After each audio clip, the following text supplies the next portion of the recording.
Assalamualaikum warahmatullahi wabarakatuh. Perkenalkan, nama saya Wahdatul Aini. Pada kesempatan kali ini, saya akan membahas materi yang berjudul Rupiah di Persimpangan Jalan Antara Tekanan Global dan Krisis Kepercayaan Domestik.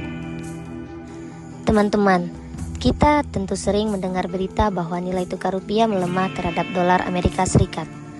Banyak orang langsung menganggap bahwa pelemahan rupiah berarti ekonomi Indonesia sedang buruk. Padahal kenyataannya tidak sesederhana itu. Ada banyak faktor yang memengaruhi pergerakan nilai tukar rupiah, baik dari luar negeri maupun dari dalam negeri.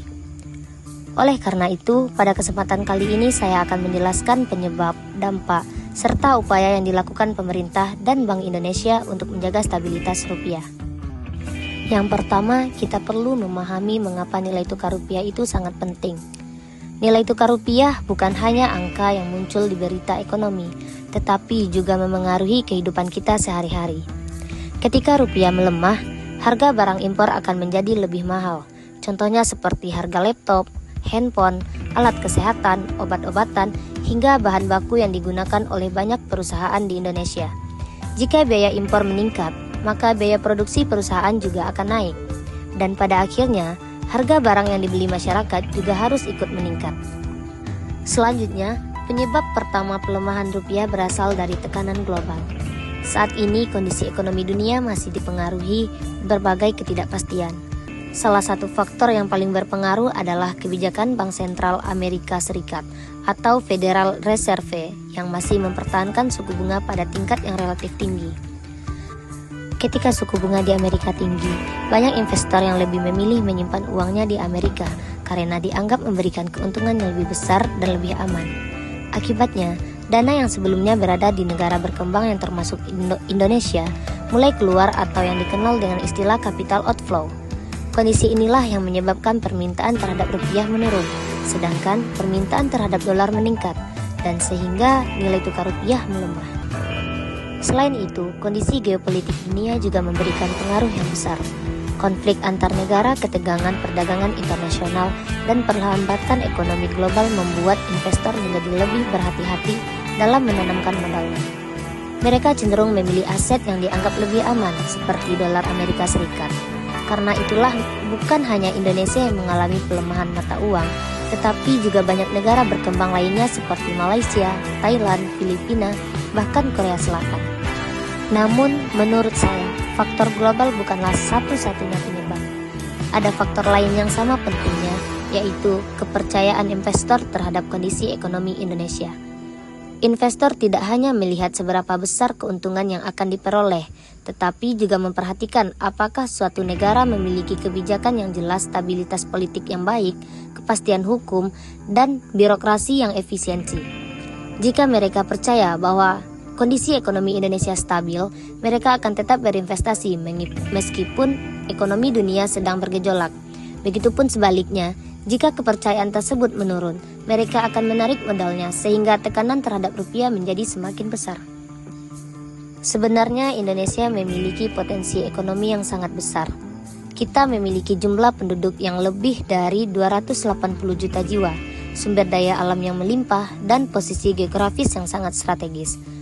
Potensi tersebut menjadi daya tarik bagi investor. Akan tetapi, potensi saja tidak cukup.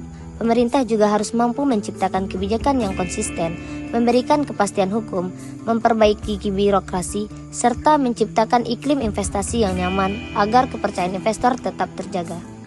Lalu, apa dampak pelemahan rupiah bagi masyarakat? Dampak yang paling mudah dirasakan adalah naiknya harga barang impor. Misalnya, seperti harga laptop, telepon genggam, obat-obatan, alat kesehatan, maupun mesin-mesin industri yang bisa menjadi lebih mahal karena sebagian besar masih menggunakan komponen dari luar negeri. Bagi perusahaan, kenaikan harga bahan baku akan meningkatkan biaya produksi. Akibatnya, perusahaan bisa menaikkan harga produknya atau mengurangi keuntungan mereka. Dan pada akhirnya, masyarakat yang ikut merasakan dampaknya melalui kenaikan harga berbagai kebutuhan. Selain itu, pelemahan rupiah juga dapat memengaruhi investasi. Ketika nilai rupiah tidak stabil, sebagian investor memilih menunggu sampai kondisi ekonomi lebih tenang sebelum menanamkan modalnya. Jika investasi berkurang, maka penciptaan lapangan kerja juga bisa melambat dan pertumbuhan ekonomi menjadi kurang optimal. Lalu, bagaimana upaya pemerintah dan Bank Indonesia? Jadi, Bank Indonesia memiliki peran penting dalam menjaga stabilitas nilai tukar rupiah. Salah satu caranya adalah dengan menjaga suku bunga dan melakukan intervensi di pasar valuta asing dengan menggunakan cadangan devisa. Berdasarkan laporan Bank Indonesia, cadangan devisa Indonesia hingga Mei 2026 masih berada pada tingkat yang kuat. Hal ini menunjukkan bahwa Indonesia masih memiliki kemampuan untuk menghadapi tekanan ekonomi global tanpa mengalami krisis seperti yang pernah terjadi pada tahun 1998. Sementara itu, pemerintah terus melakukan berbagai upaya untuk memperkuat ekonomi nasional, seperti mempercepat pembangunan infrastruktur, menyederhanakan perizinan usaha, meningkatkan investasi, dan mendorong program hilirisasi industri. Melalui hilirisasi, Indonesia diharapkan tidak hanya mengekspor bahan mentah, tetapi juga menghasilkan produk yang memiliki nilai tambah lebih tinggi sehingga mampu meningkatkan devisa negara.